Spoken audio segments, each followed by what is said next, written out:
Prince William opens men's mental health unit after family friend's suicide.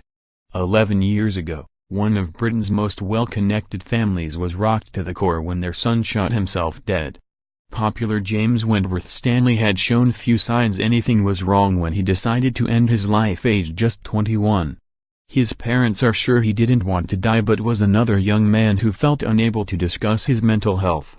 The university student, who was usually outgoing, had sought help at an NHS walk-in center for anxiety, saying he felt suicidal following a minor operation.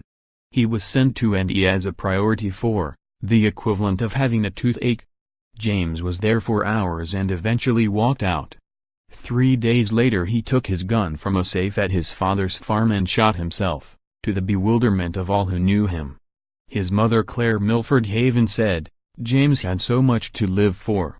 He was bright, good-looking and charming, a keen sportsman with a large and loving family, a huge number of friends plus a myriad of interests and dreams for the future."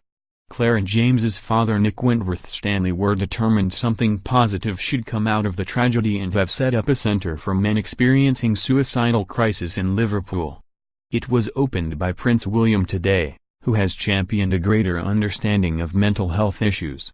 Claire, a close family friend of the Duchess of York, told Metro.co.uk, "I reflected on what had happened to James when he went looking for reassurance for his anxiety in Newcastle.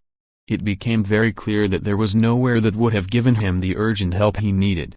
James didn't want to die, which was why he sought help. The more I listened to professionals in this field, the more frustrated I became because, in reality, people in crisis were being signposted down a pathway to nowhere. Suicide is the biggest killer of young men in the UK. Every year more than 6,000 people take their own lives and 22% are men aged between 16 and 24. Men are 3 times more likely to take their lives than women and the equivalent of one man dies every 2 hours. James's death was out of character for the person his family knew. He wasn't a drug user and had no history of depression. He'd been popular at Harrow and then at Newcastle University, and had celebrated his 21st birthday in August 2006, 4 months before his death. His decline from being his regular, happy self to someone anxious and depressed was so rapid that those close to him were unable to appreciate the severity of what was happening. His family believe if he had somewhere to go to discuss feeling anxious or stressed, he would still be here today. James Place is the first of its kind in the UK, aiming to help save lives and address high male suicide rates by providing face-to-face therapeutic support for men in their time of need. The centre is run from a house in the heart of Liverpool's historic Georgian Quarter. Claire explained, "What people need is someone to be compassionate and kind, someone to listen to them in a setting that values, respects, and nurtures them during a time of great inner turmoil. I feel very strongly that had such a place been in existence in 2006, James would still be with us today.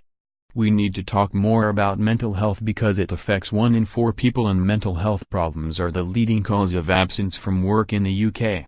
Mental ill health costs the UK £35 billion annually, so encouraging conversations is vital." The centre was partly funded by an epic row that James's brother Harry did across the Atlantic Ocean. Harry, now 29, was incredibly close to his older brother and was at the farm when he died. He is now a trustee of the charity formed in his honor. Along with 3 friends, he took on one of the world's toughest endurance races, the Talisker Whiskey Atlantic Challenge, rowing 3,000 miles from the Canary Islands to Antigua.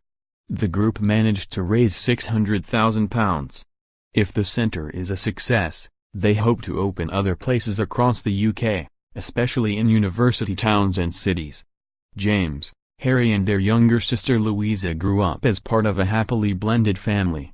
Their parents, venture capitalist Nick and former Tatler journalist Claire, divorced amicably in 1996. Claire went on to marry George Mountbatten, Marquess of Milford Haven, a cousin of the Queen, who was divorced with 2 children. Nick married Dutch-born solicitor Millie Brennink-Meyer and they had 3 more children. Of the 8 siblings, James was the eldest. Claire spoke to Prince William about the project a few years ago and he offered to open the centre.